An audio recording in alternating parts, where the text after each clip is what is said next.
because the region that I come from, which is Central America, the 5 smallest countries of all our region, Guatemala, El Salvador, Nicaragua, Honduras, and Costa Rica, right now, 2 of them, Nicaragua and El Salvador, are ruled by socialism of the 21st century. So how can I negotiate as a bloc when I have 2 countries that are not willing to open to free trade? And for these 3 ways to work, you need to understand something about Latin America. I had 2 slides, 2 pictures, if we could put them on, please. The first thing is Latin America has always been ruled by dictators. Then Fidel Castro comes in, and he is successful in making a Marxist guerrilla. In the moment that Castro comes in and he makes a Marxist guerrilla, all the countries in Latin America start copying and pasting that model. You had Marxist guerrillas everywhere, Guatemala, Nicaragua, Peru, trying to do the same thing as Castro, financed by the Soviet Union and with the intelligence of Cuba.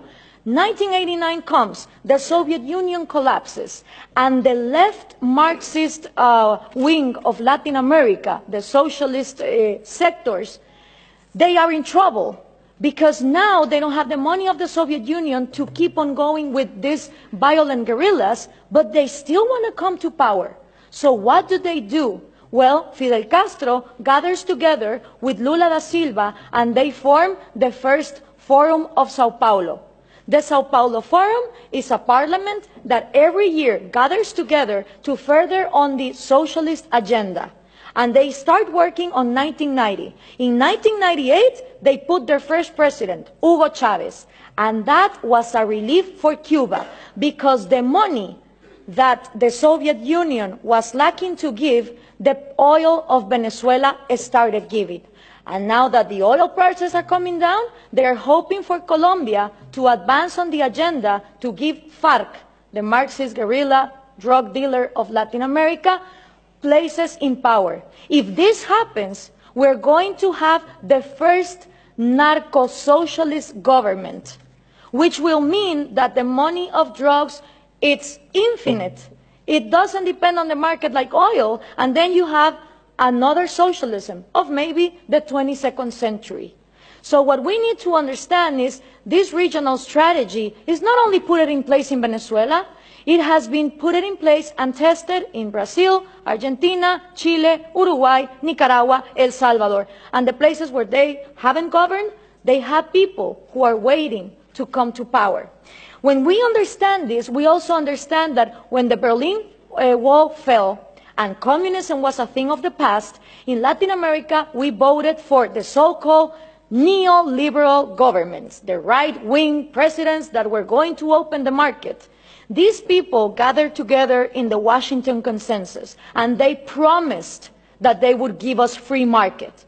What did they do? They privatized everything. They privatized electricity, trains, radio stations, but they didn't liberalize them. They gave them as oligopolies and monopolies to their peers, and this created crony capitalism. But for most of the population, the one to blame was free market. I don't know if we can now put the picture, please. For the people, what is needed to be blamed is free market, when free market has never existed in Latin America. So it's always blaming the government, but expecting more government to come in and solve the problem, like this picture shows here. So what happened then? People started voting for socialism of the 21st century because they were going to, fix the mess that this crony capitalists did in the 90s. Venezuela was going to be the promised land. Caracas was going to be the New York City of Latin America. So what happened? All these people get in power, Chavez, Lula, Correa, Evo Morales, and instead of finishing with the privileges, the crony capitalism, the oligarchies, they become even worse.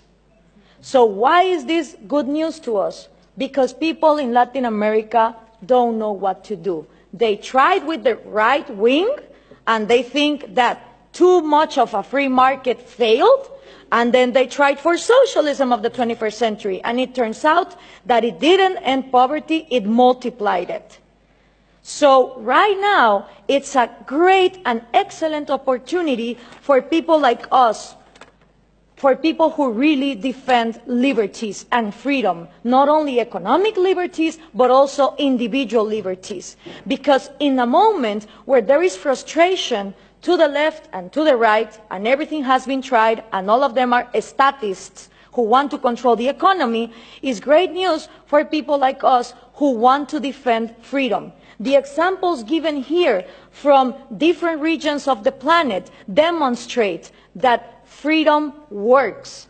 So what we need to input from Europe to Latin America is the right messages. Those messages include that Scandinavia is not socialist, that we need trade more than aid, and in order for institutions to follow up, it's not about material equality, it's about equality under the law and the rule of law. Thank you very much.